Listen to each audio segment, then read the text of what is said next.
Hey everyone, welcome to the first episode of the Road to AF15. So, guys, those of you who have been following me for a while would have figured out that I am a huge Spidey fan, and it's my dream to collect the first 100 Amazing Spider Man comics along with the Amazing Fantasy 15. And this is quite a journey for any comic book lover to go under because Spider Man is the most popular character, and the first 100 ASMs are very hard to collect not only because they're pretty old but because these are the issues that have most of the major character introductions and some of the major origin stories of Spider-Man. You have villains like Doc Ock, Green Goblin, some of friends of Peter Parker like Mary Jane, Gwen Stacy, Flash Thompson, J. Jonah Jameson, and they all have such amazing stories in this first 100 issues. It's going to be a dream goal for any collector to have, and I thought I'll just document my journey as I go along collecting all these 101 issues. Guys, I already have one issue within the top 100, that is Amazing Spider-Man issue 95, but that's back at home, so I couldn't do a review of that. But I got a new issue with me here right now, and that is Amazing Spider-Man issue 54, and we'll be taking a look into that just a minute. When I go through this journey, I thought I'd make a few milestones for myself to achieve so that it makes the collecting process more fun to achieve. So the first one being obviously collecting Spider-Man any ASM within the top 100, which I've already done, so you can cross mark that. Any ASM that's within the top 50, because from the 50th it has an awesome cover, and 50 is like a landmark again. And the next one is to have any ASM within the top 38. That was because 38 was the last issue where Steve Ditko, the original co-creator of Spider-Man, drew his last Amazing Spider-Man comic. And the next goal is going to be anything within the top 10, and then lastly it's going to be AF15, which is the ultimate goal.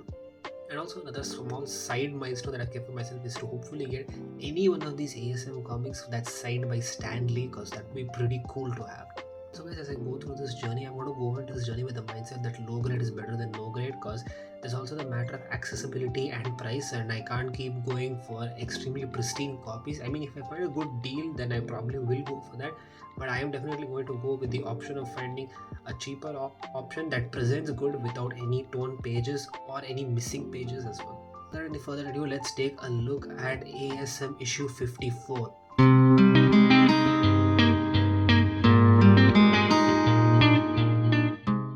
We have Amazing Spider-Man issue 54, The Tentacles and The Trap. This is such an amazing cover, and this is a cover that's always stuck with me in my mind. Peter holding an unconscious Aunt May as Dr. Octopus is just breaking away from the wall, where he's tormented on whether he has to go behind the enemy and take revenge or look after his Aunt May, who is like a very importantly motherly figure for Peter. This is an amazing story that was written by the OG Stan Lee and the artwork done by John Romita Sr., who gave the most definitive Spider-Man look of all time. For me, the way he drew Spider-Man is the way how I'm always going to imagine Spider-Man to be. If you like the video so far, guys, be sure to hit the like button and share this with your friends. You can subscribe to the channel and stay tuned for more such videos, guys.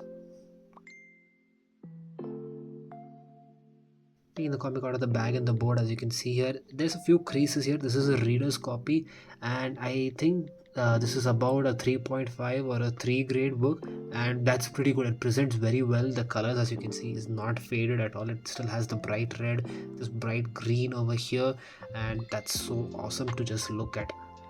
And I'm just taking a moment, just gleaming at this cover, because I've spent my entire childhood reading the digital scans of these books, and now to finally hold a comic from 1967 in my hands, it's pretty surreal, guys. I hope like this one day I'll be also documenting the moment when I hold an AF15 in my hands. I mean, I would prefer to have a raw copy over a slabbed one.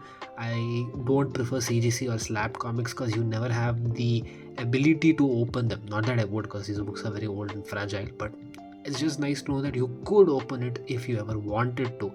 And I would make an exception only in the case of AF15, because they're so rare, and it's better if the books that are so old are preserved. But yes, I would ideally prefer if they were raw copies and not slabbed ones. See, opening up the book, as you can see over here, the whole page is white, and this is, well, not exactly completely white, but it's just a little cream color. But now the ink is faded, and there's no loose staples over here. There's no rust from the staples, so that's good. So this is after issue 53, where Spider-Man and Doc Ock fight, and it's so crazy. This is like literally after the first introduction arc that we get of Kingpin, which happened in issue 50. And man, that issue cover is just so sexy. I just want that cover so bad.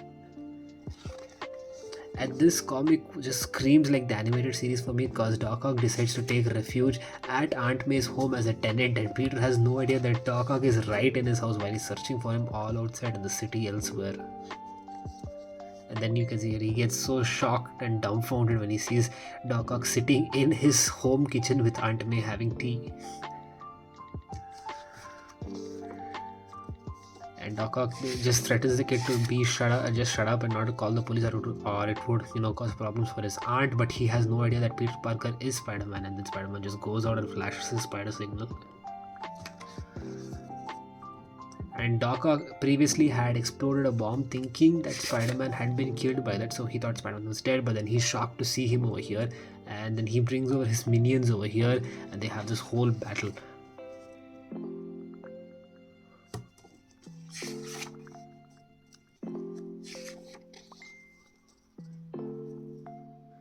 You can just see there's so many action panels here, and as a kid you are definitely going to be very, very interested and excited as you see your superhero fighting bad guys like this. It is filled with action and it's filled with color, very dramatic. It would just be so engaging to a kid. It was engaging to me then when I was just a kid, and it's engaging to me now as well. And this is such a cool wall crawling pose. It reminds me of the one, or I'll just throw up the image so you know which one it reminds me of. I'm not able to remember the artist's name.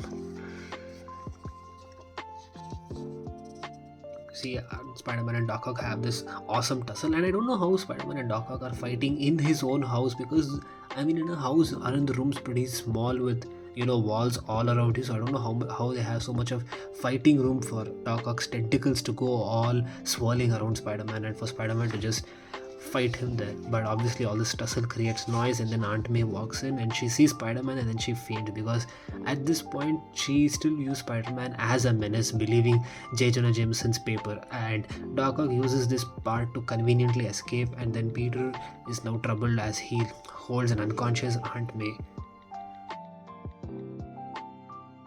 And you can see he swears to take revenge. And the only bumming part about this particular comic, as you can see, there's a small tear here right at Peter's butt, and this is a bit disappointing. But even the ASM 95 that I have in my collection has a small tear towards the end of its spine. It's not very significant, but it's there. But then again, like I said, low grade is better than no grade, and if I can trade this one in someday to get a better copy, then I will do that. But right now I'm just super glad to even have this in my collection, because like I said, it's something that I've always dreamt of having as a kid. So I'll definitely take it for what it is, and overall it's a really good copy, guys. So that was just a pretty quick overview of this issue and what happens in this issue. Yeah, it's very action packed. There's a lot of dynamic action fights that's going on in here. There's this cool fight of Doc Ock that's happening right in Peter's house, and Peter's tormented on how he's going to take care of Aunt May while there's a fight literally happening in the first floor over there. So it's pretty cool to see this. You've seen these are the kind of things that you imagine as a kid to see in animated series, and we've got glimpses of it. So this issue is just cool. It's just the inner child in me screaming like hell. And yeah, the tear on the last page is definitely bumming me out a lot, but like I said before, I'm just glad to have this issue with me right now, and I definitely might upgrade it later if I come across a better copy and see what I can do about that. Let me know your thoughts about this issue in the comments below. Let me know how many ASM comics you have, or are you also planning to collect 1 through 100 and maybe the AF15. It's definitely a dream goal of mine, and I know it's going to take a long time. It's not going to happen anytime soon. It's definitely going to happen over a few years, and I thought I'll just document myself this way and just come back and look at my own journey, and it would be pretty fun that way to see what happens.